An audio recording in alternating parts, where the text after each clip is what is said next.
road and the schedules and was doing television on the West Coast with a big TV show called Town Hall Party with he and Tex Ritter, Merle Travis, and the whole West Coast gang, Lefty Frizzell, all of them.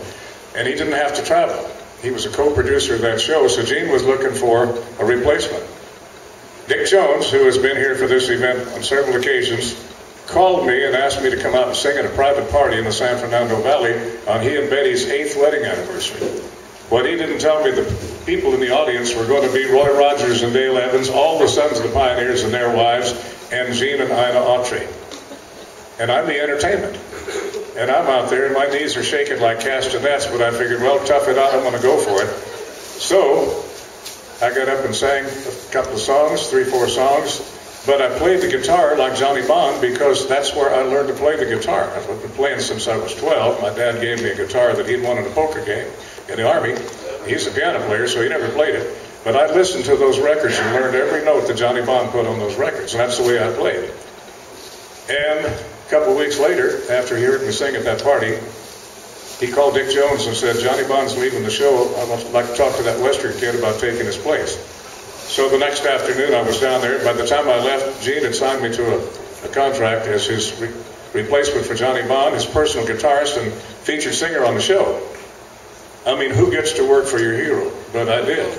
And all this circumstantial thing just wove itself in and out. And of course, I've been grateful to Dick Jones ever since for making that phone call. The whole thing came down to my life with Gene Autry in person was just an incredible experience. I learned more from the 2 years of 56 and 57 that I was with him than I had learned before, and probably for the next 25 years afterward, because he was the consummate professional.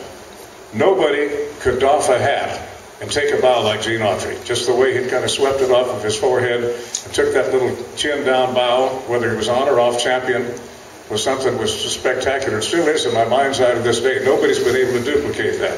Everything that he had was first class. All of his guitars, his horses, his wardrobe, his silver mountings on his saddles, everything was custom made and made for an explicit purpose to give the folks the best show out there, but to make him feel good as well. He knew he was never doing anything second rate. That rubbed off on me really something else. It gave me an object lesson of you don't have to go second class. No matter, even if you're not a big guy, you can go first class. And I learned all that from being around Gene Autry.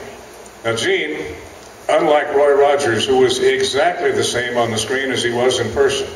With Roy, some of you folks ever met Roy Rogers at one of the museums, got a chance to shake and howdy with him, you know that he was this very, very sweet man, nicest guy in the world, that he was exactly like he was in the movies. Gene had 2 personas, and Les knows this. He had the movie persona and the showbiz persona, and then world-class businessman. World-class businessman. When I got to ride a lot with Gene, he was having some eye problems with glaucoma, and so I would drive him quite a bit when we were back in California off the road, and we would be talking about various business things that he was into, and still a very kind and gentle way about everything, but he could put it all together mentally. He didn't have to have a calculator. He didn't have to have any kind of an adding machine. He knew where the dollars and cents were of every single enterprise that he was involved in. Hotels, real estate, ranches, including the one that Les was talking about being right over here, just outside of this building, practically. And, of course, movies, television, radio, television stations, recording companies. I once told Gene when we were driving, I said, you know, Gene, you've got the King Midas touch. I said, everything you touch turns to gold. Everything I touch calls the cops. You know? He was the greatest guy for a joke and a line in the world. He just laughed. He had tears running down his eyes.